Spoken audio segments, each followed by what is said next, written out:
Afera e Akshit nuk është thjesht një çështje korrupsioni administrativ, ajo përfaqëson një provë serioze për drejtsinë shqiptare dhe për aftësinë e saj për tetuar deri në fund një skem të keqpërdorimit të hapur të fondeve publike, favorizimin e klientëve të pushtetit dhe transferimin e përfitimeve jashtë vendit. Në këtë kontekst, dalin në pa të dhëna që kërkojnë një hetim të menjëhershëm dhe të gjithanshëm mbi aktivitetin e Ermal Beqirit dhe kompanisë AI Soft. Në Shqipëri, AI Soft është themeluar në vitin 2010 dhe po në të njëjtin vit ka hyrë në procedurë likuidimi.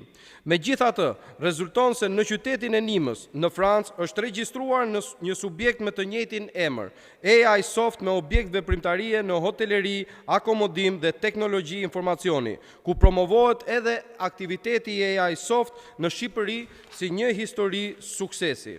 Po ashtu, rezulton se subjekte në të njëjtin emër janë regjistruar edhe në Belgjik, edhe në Qipro.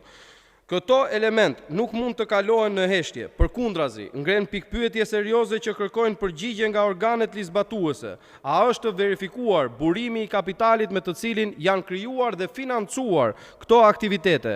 A janë analizuar flukset financiare, pronësia përfituese dhe çdo lidhje e mundshme me fondet publike të administruara në kuadër të aferës së Akshit? A është kryer një hetim pasuror i plot dhe nëse po, cilat janë rezultatet e tij?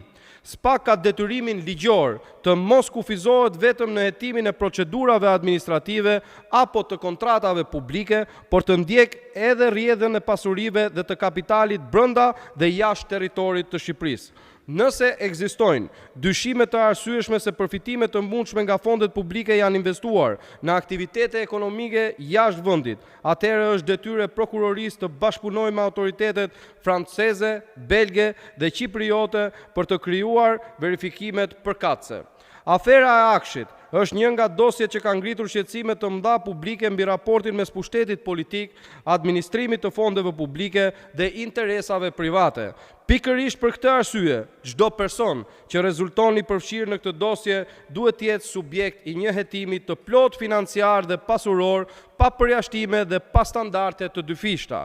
Qytetarët shqiptar kanë të drejtë të dinë nëse pasuritë, bizneset dhe investimet e personave të lidhur me këtë çështje janë verifikuar në mënyrë të plot dhe nëse janë përdorur të gjitha instrumentat ligjor për të identifikuar, sekuestruar apo konfiskuar çdo pasuri që mund të rezultojë produkti veprimtarive të palishme.